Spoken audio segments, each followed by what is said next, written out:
Well, good morning. Good morning. It is so lovely to see so many of you in person this morning. Take my mask off. Liz Miller, she, her pronouns. I have the incredible privilege of directing adolescent and young adult medicine and welcome you all to our 11th annual Adolescent Health Research Symposium. And today, I have the incredible joy of welcoming my dear friend and colleague, Kym Ahrens. Dr. Ahrens is an associate professor in the Division of Adolescent Medicine at Seattle Children's Hospital and the University of Washington School of Medicine. She earned her medical degree from the University of Iowa College of Medicine and completed residency and adolescent medicine training at Seattle Children's and the University of Washington. Her clinical and research interests are in promoting positive physical and mental health outcomes in at-risk youth. Some of her past research is focused on the influence of adult mentors on the adult outcomes for young people in foster care and young people with learning disabilities. Dr. Ahrens is currently conducting a series of NIH-funded studies focused on developing an intervention program to reduce the risk of sexually transmitted infections, including HIV, among young people in the foster care system. So it brings me great joy to welcome Dr. Ahrens for our Grand Rounds lecture and to kick off our 11th annual symposium. Thank you.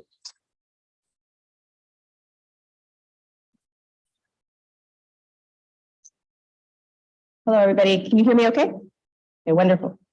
Okay. So I thought I would start off by just telling you a little bit more about me as a framing for this discussion. So as Liz said, Dr. Miller said, I am an adolescent medicine physician. My primary appointment is at UW Seattle Children's. I'm also the medical director of the Washington State Juvenile Rehabilitation System, which contains 2 larger institutions and 8 community facilities.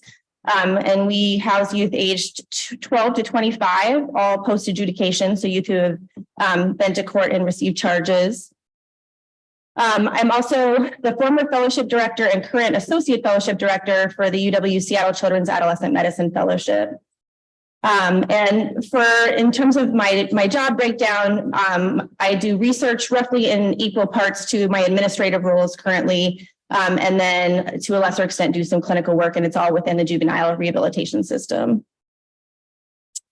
So the focus of this talk is going to be several things. One is to describe the risks that young people involved in child welfare and the juvenile legal systems can face, and perhaps more importantly, the factors that contribute to those risks.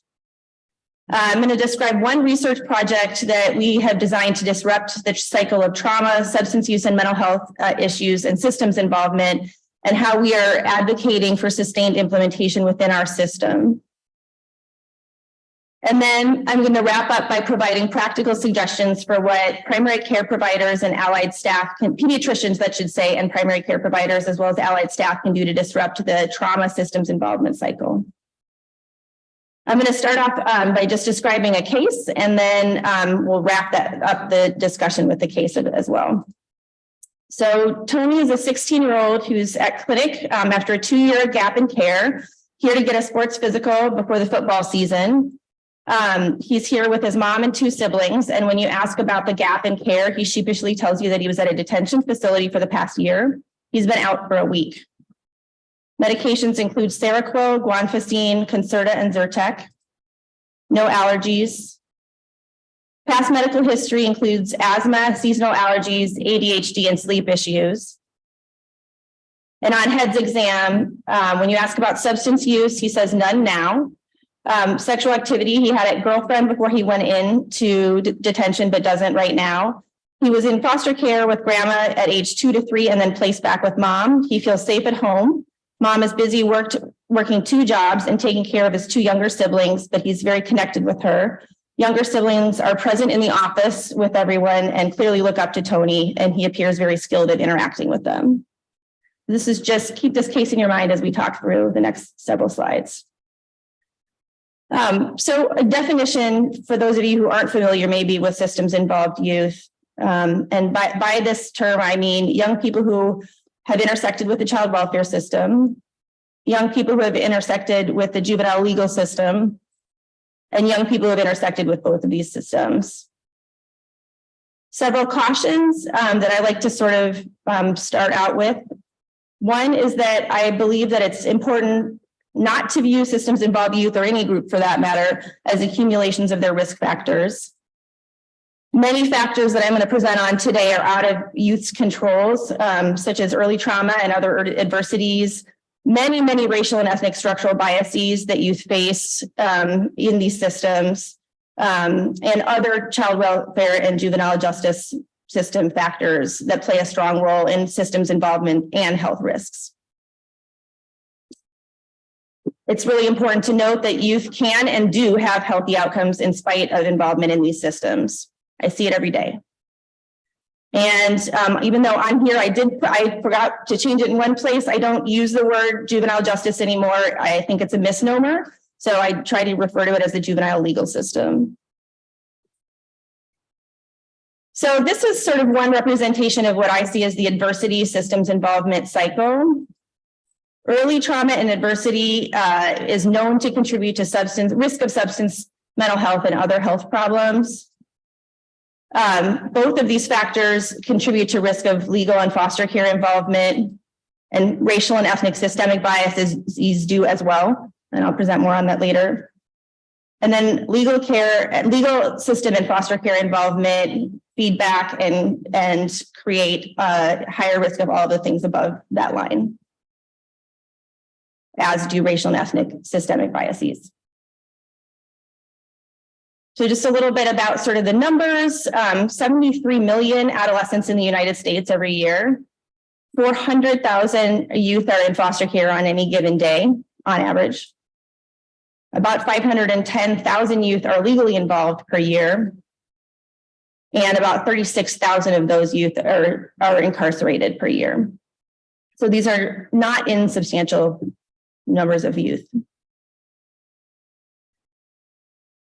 There's also a high degree of overlap between these systems. And in one study called the Midwest Evaluation of the Adult Outcomes of Former Foster Youth, 1/3 of foster youth reported arrest by age 19. 79% of young men and 56% of young women formerly in foster care report arrest by age 21. And there are many potential contributors to this system overlap, including in some states, I don't know about Pennsylvania, but in some states, elopement or going AWOL from the foster care system, running from your placement, winds you up into a detention center. So criminalization of elopement, lack of support of basic needs, especially in states with no extended foster care past age 18 or limited extended foster care, and then institutional biases and other factors. So a little bit more about the racial and ethnic biases in these systems. So Black and Native or Indigenous youth are consistently overrepresented in both of these systems. That is clear across the board in many studies. In terms of Latinx youth, there are inconsistent trends. And I think part of this, what I'm starting to understand more and more, is that systems, and particularly detention systems, don't tend to measure ethnicity very well. And so I think there's an underestimated amount of bias relative to Hispanic and Latinx youth. This graph is just sort of intended to show you that as you step up in the incarceration system, from general population to systems involvement, you wind up with decreased amounts of white youth who identify as white, increased amounts of numbers of youth who identify as Black. Hispanic youth, it's kind of inconsistent. And then American Indian, Alaska Native youth, it's roughly double what representation is in the general population. Like I said, I think there's hidden disparities relative to Hispanic or Latinx youth. And this is true for youth and for adults in the system. And I think this limits the ability to address that issue. I also want to sort of talk about how, if you in the legal system, as you step up in intensity of involvement from arrest to incarceration, there is an amplification of systemic bias.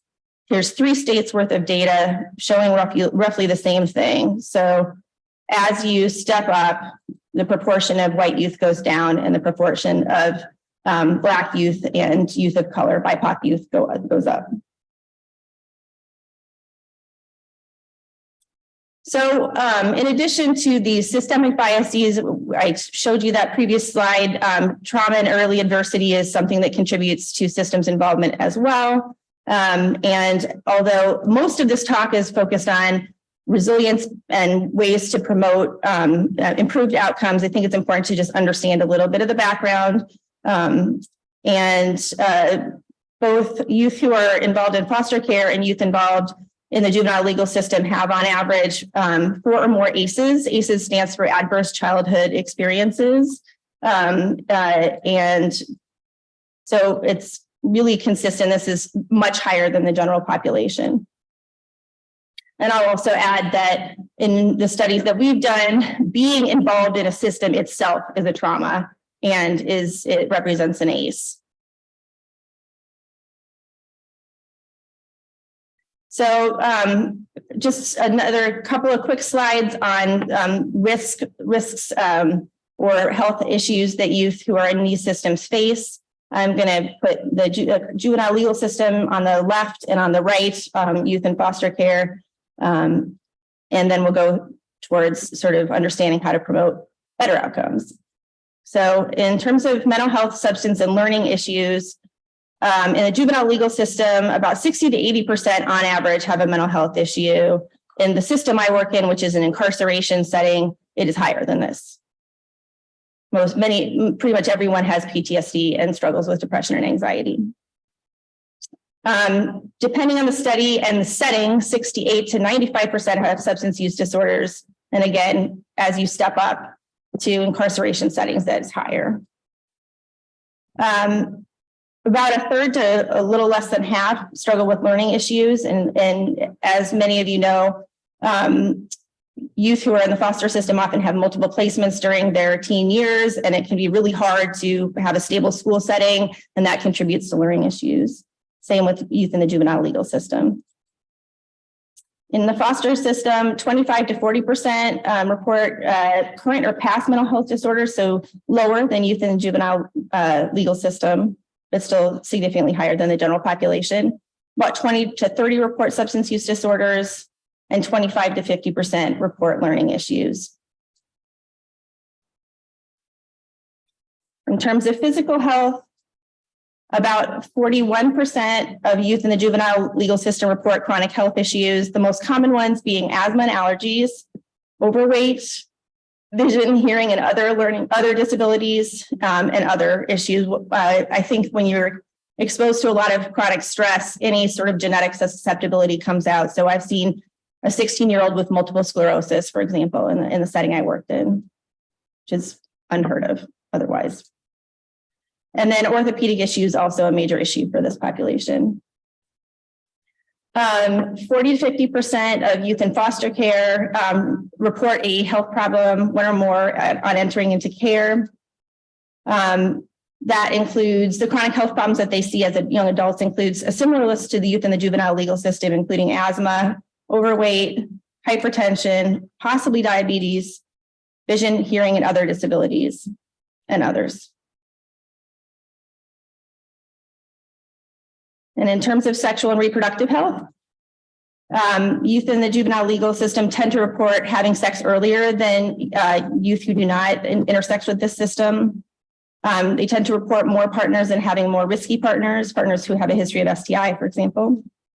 Less use of contraception, and then there's about a 20% risk of pregnancy if you're a young woman in this system, and that's probably an underestimate. And risk of STIs is about 4 to 10 times higher than the general population. There's also high but really poorly understood rates of trading sex and sex trafficking, probably underreported amounts, underestimates of that.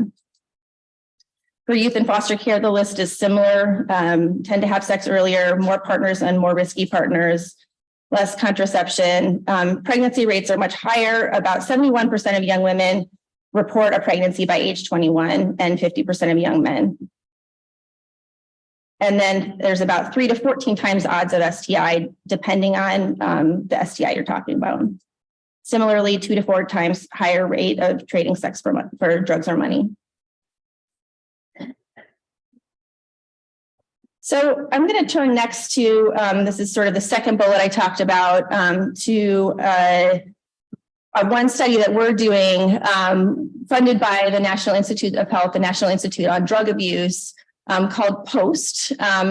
It is our attempt. So this is a study that we're attempting to intervene and disrupt the cycle between early trauma and adversity, substance use, and legal involvement. So as I said previously, problematic substance use and disorders are incredibly common in incarcerated youth. This is highly linked with recidivism or return back into involvement with the juvenile legal system.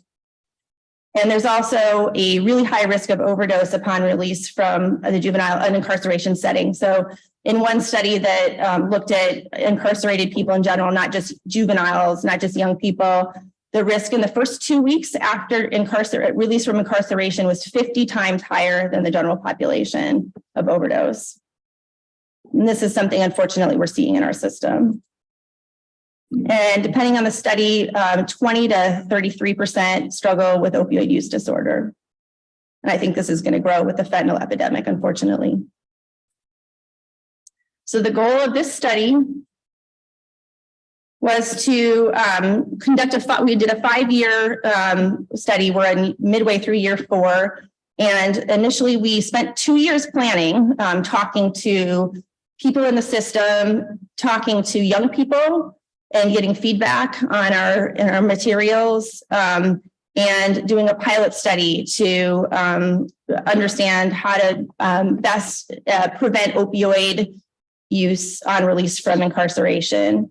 And we are currently in the full trial phase, and we're using a fancy statistical design called a SMART trial, which I didn't know about before I wrote this grant. And I have somebody, thankfully, that's smarter than me helping me with this. But the idea is that we're going to be able to figure out what strategy works for who and when. So we are able to look at as people are transitioning out, and then in the few months afterwards, and design sort of an adaptive intervention that best fits the needs of youth in our system. And then we're also going to look at cost analyses to optimize the use of resources in the system.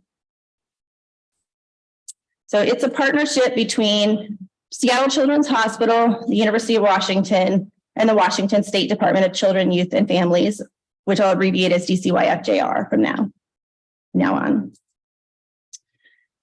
In our study, we used several different interventions: the adolescent community reinforcement approach, the assertive continuing care package, which these two are often used together and are created by the same people, T4, and motivational interviewing.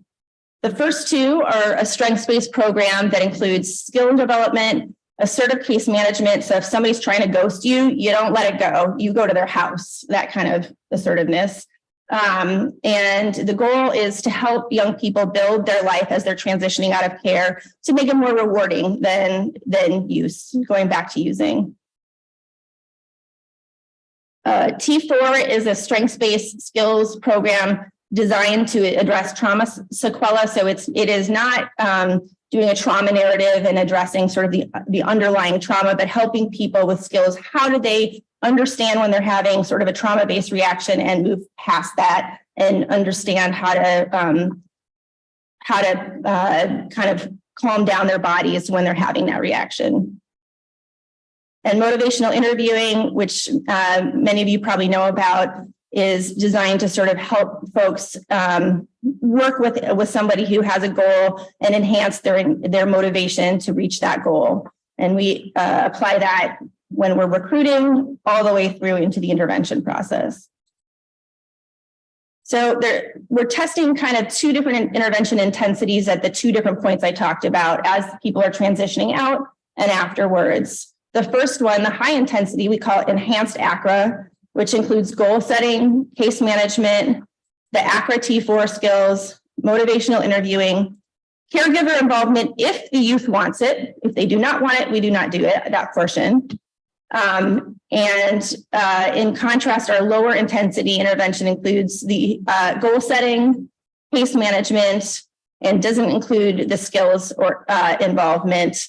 It doesn't include the caregiver involvement. There should be a check by MI, but it looks like it fell off.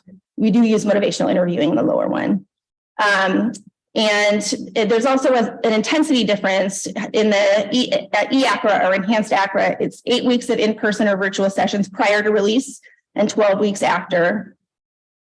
In the lower intensity, it's 1 in-person or virtual session and 3 phone check-ins prior to release, and then 1 in-person or virtual session and 7 phone check-ins after release. And youth can be about 1 month after release. The interventionists do a problematic substance use survey with them, and youth can be re-randomized or flipped into the opposite intervention, depending on what they say on that survey. So just a little bit about what we saw. This is just a little bit of demographics, but the thing that I really want to point out here is that we initially had divided and designed 2 different trials for youth with substance use and youth without. And we found that almost everyone was struggling with substance use in our system. So we actually combined. That was one of the major changes we made in that 2-year planning phase. We also made some changes to screening. We realized that the state was missing a lot of SUD and opioid use disorder.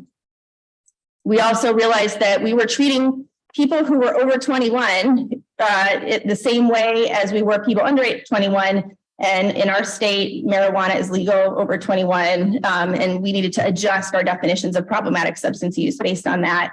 And just the fact that it is more normative to use alcohol and marijuana on an occasional basis in that age group. We also realized that there were some youth who didn't have parents who were involved in their lives, and we were able to successfully obtain a waiver of consent to allow youth to participate without parental consent. We also talked to youth and adapted our flyer, created a video flyer, translated our materials into Spanish, and just spent a lot of time collaborating and troubleshooting with staff and administrators when we were having issues with recruitment. We keep statistics on each of our facilities, and if one of them goes down, we're checking in, why is that? Is there something that's happening? Is there staff that doesn't know about us anymore because of turnover? We also realized that this is flip 2, I'm sorry. So originally it was preventing opioids through successful transition. The one on the right, we actually flipped it to the one on the left, positive outcomes through supported transitions, because none of what we do is really talking about opioids. It's all about promoting positive activities, positive connections, positive relationships with adults, and helping youth get their driver's license, helping youth figure out how to apply for a job. And so it didn't really accurately describe what we were doing and made people think of treatment, which is not what we're doing. So we changed the name, kept it as POST. It changed from preventing opioids through successful transitions to positive outcomes through supported transitions. The agency initially had concerns about the benefit to our youth. So there was continuous collaboration from inception. The package we chose, ACRA, was something they were considering using prior to the start of our study, and this just supported that. We also work regularly with high-level, mid-level leadership, floor staff, caseworkers, and youth to make sure that they understand the study and that we're adjusting things as needed to fit needs, particularly with the recruitment.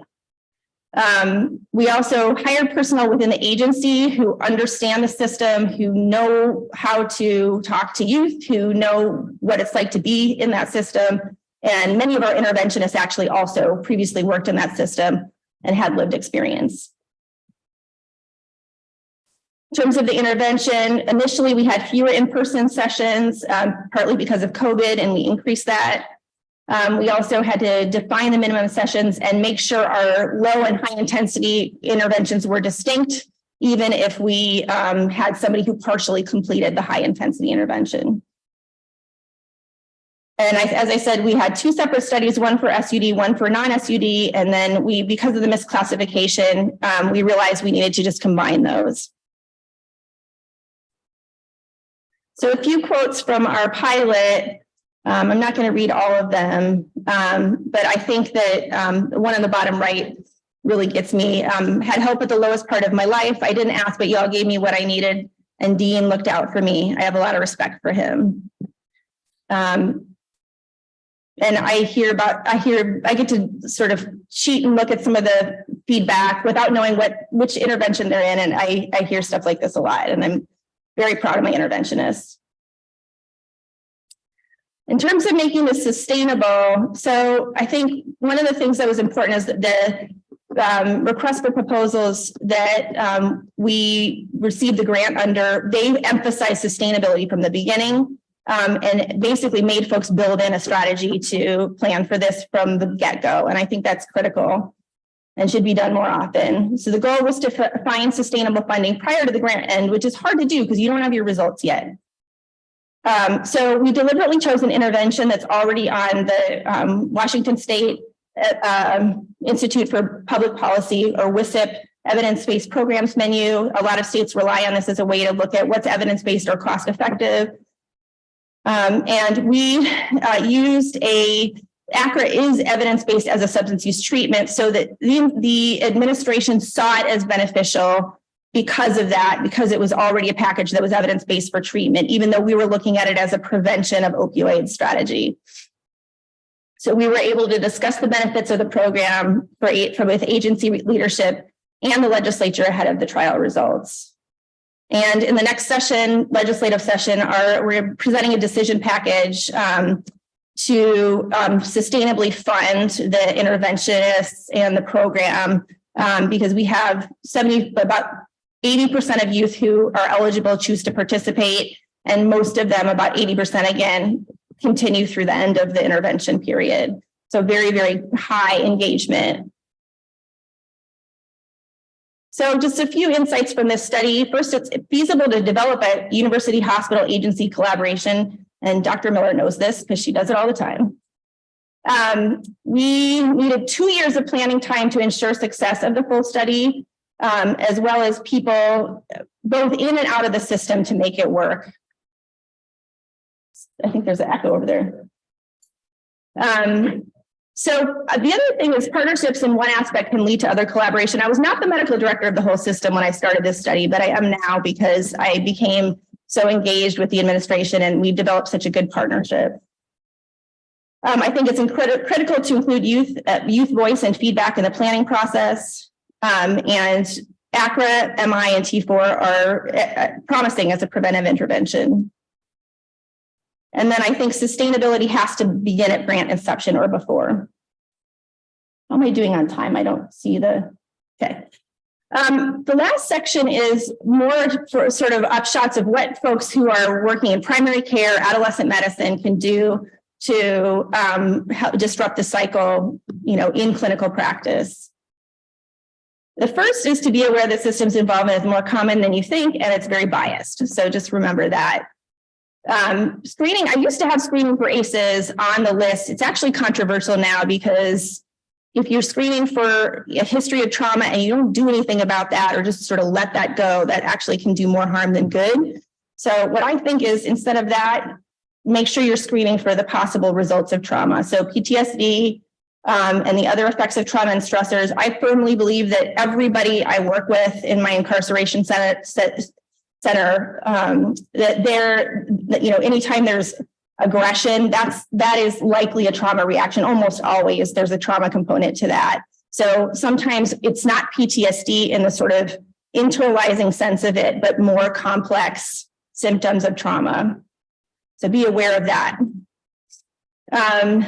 Externalizing behaviors can be signs of complex trauma, and that includes sometimes people are misdiagnosed with ADHD or have ADHD and trauma, and it gets all labeled as ADHD. Substance use and abuse, as we talked about, sexual risk behaviors with anatomy-based questions and screening for high-risk behaviors. I ask people, very, explicitly if they're interested, if they have, traded sex for drugs or money, and try to be very non-judgmental about that. And sometimes the answer is initially no, and then ends up being yes later once there's a trust bond developed. Here are some tools. GAPS, the CRAFT is a short substance use screener. PHQ-9, GAD-7, UCLA, and CATS are PTSD screeners that you can use in a primary care setting. Next is know your state consent laws. Maybe you all know these, but just in case, Pennsylvania state laws include that minors can consent for care of reportable sexually transmitted infections and diseases, pregnancy and prenatal care at any age, birth control, substance use treatment, and mental health in and outpatient treatment at 14 and above. Did I get that right, Liz? Okay, good. And even though they can consent by themselves, I have done a lot of work working with foster and kinship caregivers, as Liz said, looking at pregnancy and STI prevention. And they can be incredible resources for youth if they're engaging in non-judgmental conversations around sex, substance use, et cetera. So this does not mean that caregivers or social workers should never be involved. It just means that youth get to decide and should. Don't assume gender identity or sexual orientation. Sexual and gender minority youth are probably overrepresented in both of these systems. So ask youth what name and pronouns they use and use them from the front desk to the care providers. Ask youth what gender they consider themselves to be. I do this with every kid who comes into my incarceration setting. Ask youth what genders they're attracted to and what genders they've had sexual activity with. They don't always line up. In general, in teenage years, what youth identify as and their behaviors don't tend to line up perfectly. Use anatomy-based screening questions, like have you had sex with somebody with a penis is a good example of that. And you can get visuals, but it sends a message of a lack of judgment and an acceptance of different genders. Ask about pregnancy intentions non-judgmentally. Ask all genders. What do you think about pregnancy? How would you feel if you got pregnant? If I get a pause after this, I'm ambivalent at a minimum. And I try to explore that non-judgmentally. Ambivalence, so sort of being unsure about whether you're interested in pregnancy and an active desire to get pregnant, behaviorally tend to look exactly the same and tend to have similar pregnancy rates. I think that's important to know. Ask about what things are important to the youth to have in place before they become a parent. So sometimes people are interested in having a pregnancy, but have a list of things they want to do before that. And sometimes it makes sense to go on birth control or to use condoms, to wait a little bit of time until you're ready for that. And that's a conversation that I have frequently with folks. Provide non-coercive reproductive health care in accordance with state law. So we have a tendency as adolescent providers, I think, to want folks to go on long-acting contraceptives because they're very, very effective. And I start with what methods they've heard about, what methods they're interested in hearing about, because that's going to be the most effective way to get somebody on something that they feel comfortable with. Don't assume that OLARC is the best, long-acting contraceptive is the best for the youth you're working with. Ask them what birth control characteristics that are important to them. Do they want to stop their periods, control acne? Do they want it to be discreet? And also emphasize the importance of follow-up. I've seen a lot of youth who self-discontinue and wind up getting pregnant. And that it can be really hard to go back to a provider who you're intimidated by and say, I didn't like this, I want something else. And I think making sure that you are planning for that and telling them that it's okay, and that if they have a side effect, we can work through it or change methods to say that up front. And don't forget people with penises. Contraceptive discussions are not just for people with vaginas. So you need to be having this conversation with everyone. And sometimes folks want to get involved with, coming to the visit with their girlfriend and talking about what kind of birth control works best for the couple. Also important to know your local substance use treatment resources. That includes behavioral treatment, medications for opioid use disorder, previously called medication-assisted treatment. MOUD is now the in vogue way to call this. And this is a series of medications that can help youth reduce risk of overdose and relapse for who have opioid use disorder. That includes long-acting naltrexone, also called Vivitrol, buprenorphine, and you used to need a waiver, but not as of January 2023. So you can, any primary care provider can do this. And we are having such an epidemic in our state, Washington State, and in talking to Dr. Miller last night, I think you're not maybe far behind in Pennsylvania. And I think it's scary to start using buprenorphine at first because it seems intimidating, but it is one of the most rewarding things I do right now because you can make such a huge difference for people. And we have such a dearth of providers right now. Narcan, I handed out, everybody who's in our system gets offered Narcan when they leave. You're more likely to need it than CPR. It's important to cultivate continuous trusting patient-provider relationships. So do deliberate trust building, make sure to try to promote continuity. And if somebody's moving placements, see if there's a way they can continue seeing you, for example. This may be especially important for youth with trauma and systems involvement, BIPOC youth, and youth with chronic physical or mental health problems. Brush up on your motivational interviewing. I think this is an incredibly useful tool in many ways, and it's been shown to reduce substance use, increase adherence to mental and physical health treatment, increase contraception, and here's an example training. It's also important to look closely at the medication list. So psychotropic medications, meaning medications prescribed for mental health reasons, are prescribed at much higher rates in systems involved youth. They're more likely to be on 2 or more psychotropic medications, like our case. They are more likely to receive higher than recommended doses. Some youth may be underprescribed as well, and untreated ADHD. I have a lot of youth who come in and they have been on treatment. They're not anymore because they went on run, because they were trying to avoid a warrant, that kind of thing. And one of the things I try to do is work with the psychiatric providers to get them back on treatment because untreated ADHD is a huge risk factor for relapse. Access to evidence-based behavioral therapy is often lacking. So if a youth is having issues in a foster care placement, they're often put on a psychotropic medication instead of getting treatment for trauma, for example, or other behavioral inputs or supports. Pay attention to stage, not age. So trauma can delay cognitive and social emotional development, not for everyone, but you want to look at where the youth is at, not where they should be based on their body or age. And gaps between cognitive and social emotional development and physical development can set the stage. So if you have a younger brain and an older body, that can put you at risk.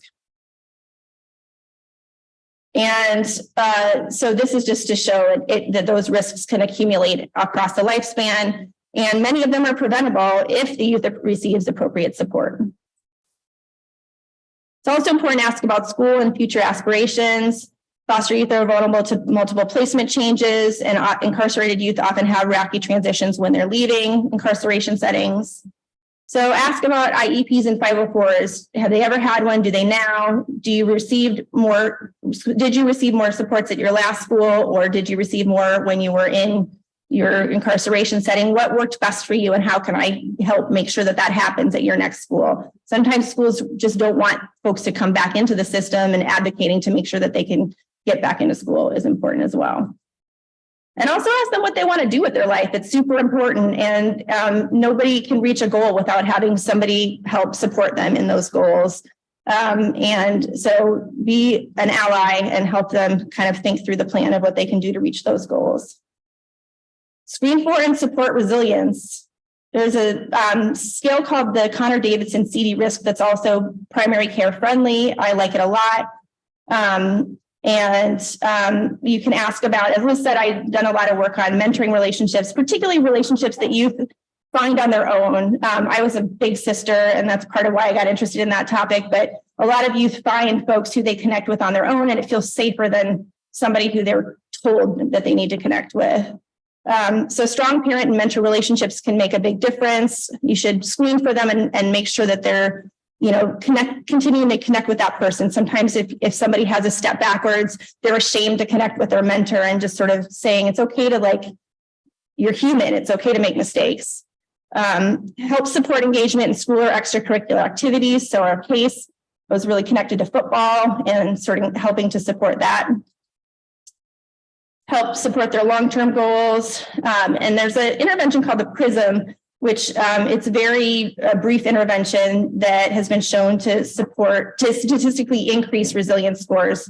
And it was developed by some folks at our hospital. So I'd like to mention that here. Free foster youth encourage participation in extended foster care, which is extending foster care up to age 21 or later. It is available in Pennsylvania to any former foster youth who are employed or participating in educational, vocational, or job readiness, or have a condition that makes it impossible for them to do those things.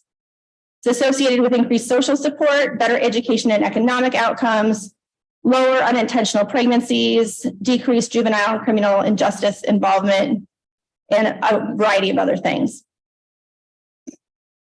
Engage in local and state advocacy efforts. So advocate for alternatives to secure detention. So advocate for alternatives to incarceration and other improvements in programming for systems involved youth.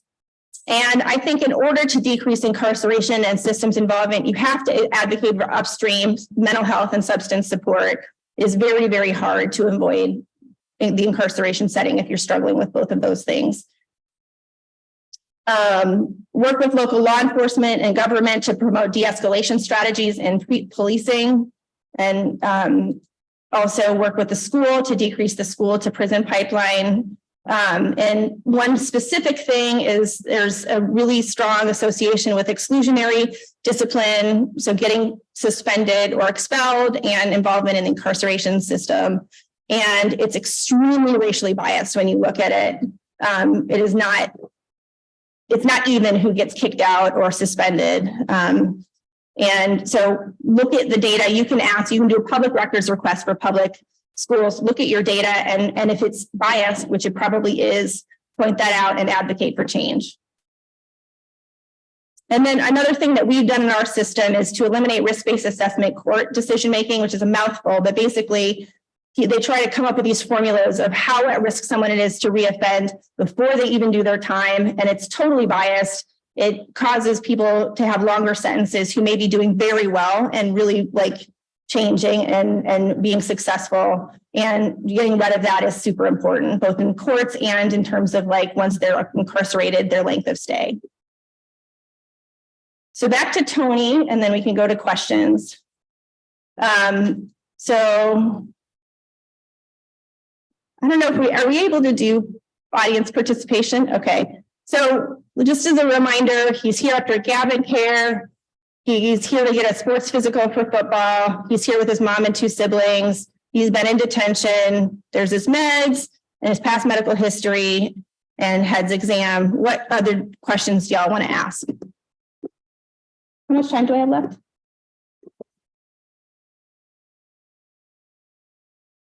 Anybody?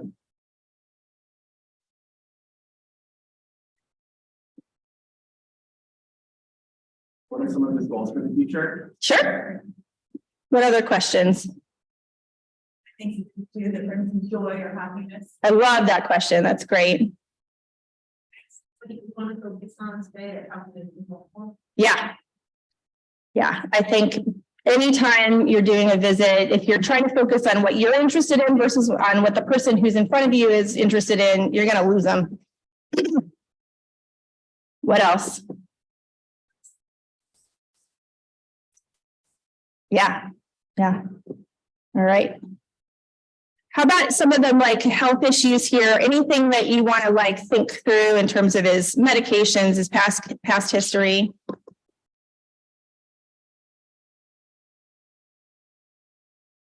I want to know who's prescribing the Seroquel and why. Yeah.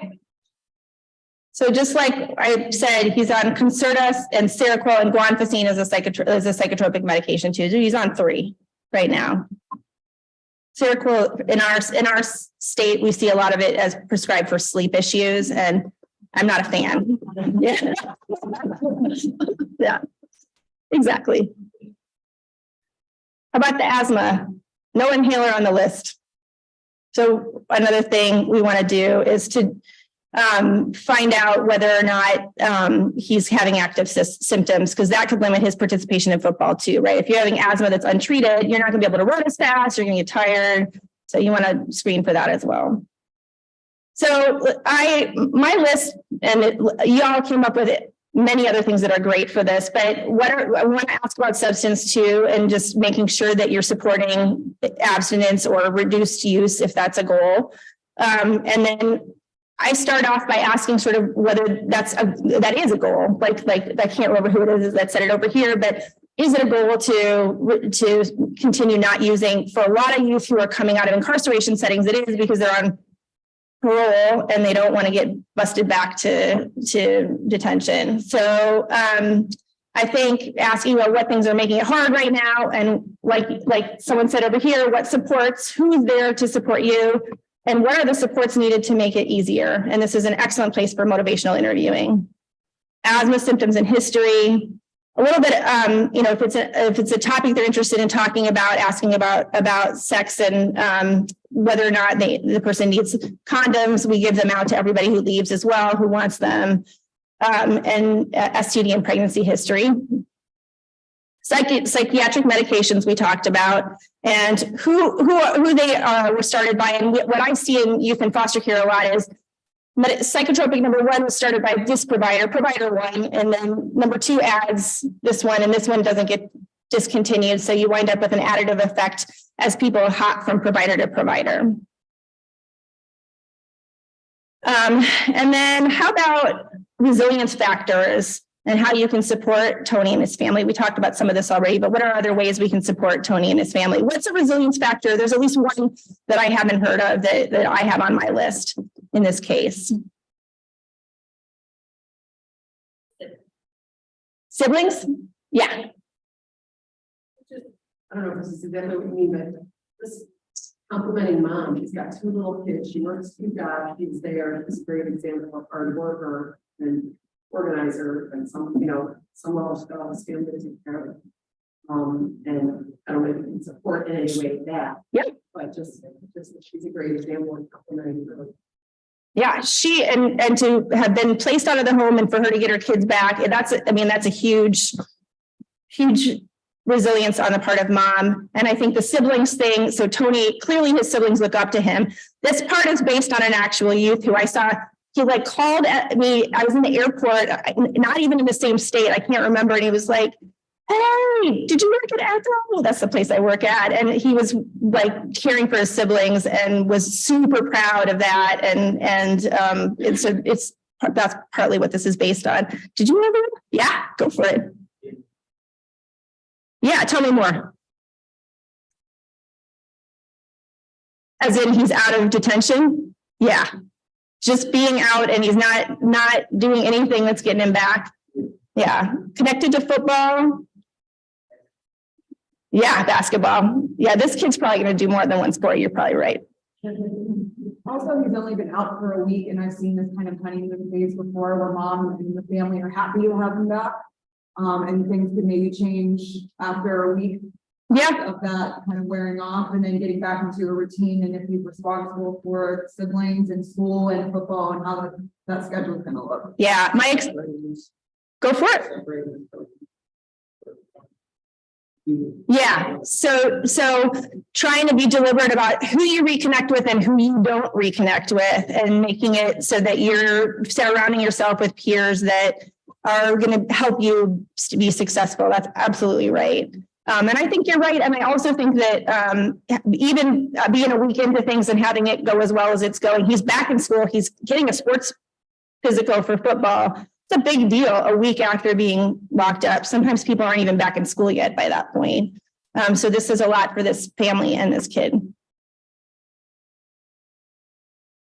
You got one more, I can see it. No? Okay, no worries.